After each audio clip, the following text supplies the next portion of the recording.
आज 10 मार्च को सीबीएसई का क्लास 10th का पेपर हुआ है, जिसमें कई बच्चे आज खुश हुए हैं और कई बच्चे आज दुखी भी हुए हैं। लेकिन सुख और दुखी होने का कोई मतलब नहीं है। पेपर में आपने जैसा लिखा है मार्क्स आपको ऐसे ही मिलेंगे और जैसी आपने तैयारी की थी वैसा ही आपको हुआ होगा।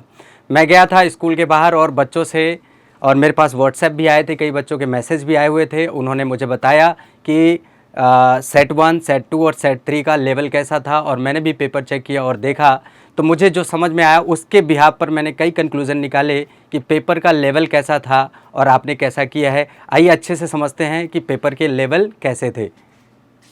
अगर मैं आपकी बात करूं कि सेट 1, सेट 2 और सेट 3 की बात करूं तो ओवरऑल एमसीक्यूज जो थे ना, लगभग सभी में अच्छे और इजी आए हुए थे।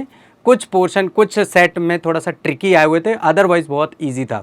हम बात करें, अगर लेवल की बात करें तो सेट 1 में जो एमसीक्यूज था वो ट्रिकी था। इसी पेपर में ट्रिकी था, अदरवाइज दूसरों में थोड़ा सा ईजी था।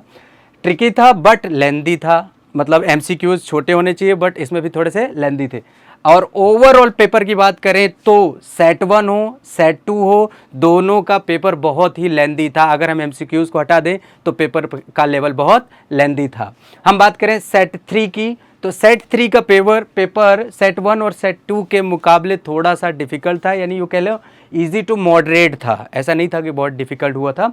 अगर हम बात करें एनसीईआरटी के क्वेश्चंस कितने आए थे आपके एग्जाम में, जिसको आप पूरे साल पढ़े हुए हो, तो इस तरीके से हम बात करें तो बेसिक और स्टैंडर्ड 2 पेपर हुए थे। तो मेरे एनालिसिस के हिसाब से बेसिक में सेट 1 में 80% आया था, सेट 2 में 70% और सेट 3 में 85% आया था। फिर भी लोगों ने इसको थोड़ा सा गलत किया।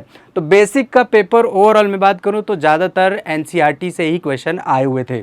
हम बात करें स्टैंडर्ड की तो स्टैंडर्ड में देखिए पेपर्स के क्वेश्चन जो है ना बाहर से भी पूछे जाते हैं, लेकिन एनसीईआरटी से कितना था, सेट 1 में 50% था, सेट 2 में 55% था और सेट 3 में 40% था। इसी की वजह से सेट 3 का पेपर थोड़ा सा डिफिकल्ट हुआ था।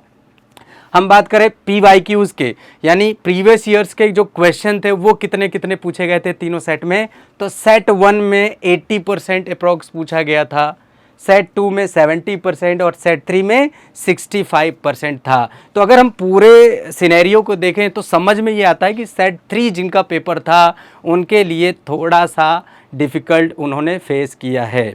ओवरऑल पेपर का मैं बात करूं, अगर पूरे कंक्लूजन तक पहुंचूं तो ओवरऑल बात करें तो जितने भी पेपर हुए हैं सेट के, सेट 1 हो, सेट 2 हो, सेट 3 हो, पेपर आसान थे बट लेंदी थे। ये सभी की शिकायत मुझे सुनने को मिली है।